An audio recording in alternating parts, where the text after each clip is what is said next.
The Democracy Index is produced every year by the Economist Intelligence Unit, and it ranks most countries by their level of freedom, democracy, and human rights. In 2021, Russia was ranked as the 124th most democratic country, which meant it was the 44th most authoritarian country.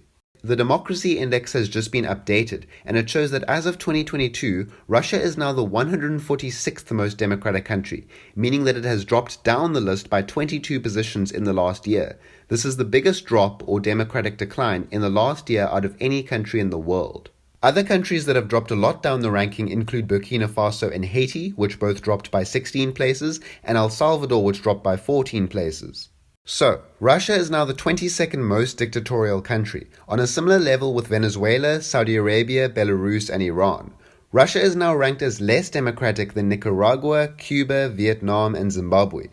This massive decline is because in 2022, Vladimir Putin brutally cracked down on the human rights and freedoms of his citizens. Since February 2022, almost 20,000 Russians have been detained for protesting against the invasion of Ukraine.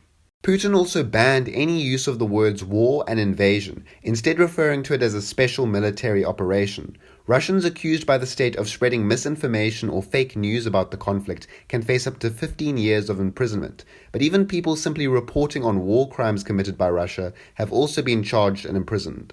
Virtually all independent media in Russia was terminated for violating the censorship laws, and now all press and media is closely state-controlled. Russia blocked access to several media outlets like BBC and DW, as well as social media services like Twitter, Facebook, and Instagram, describing Meta as an extremist organization.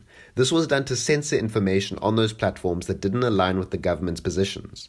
Russia also sued Google $370 million over quote-unquote fake coverage of the Ukraine war, deemed illegal by the government. And Russia has also restricted access to several Wikipedia articles about the war, and even threatened to ban the whole website.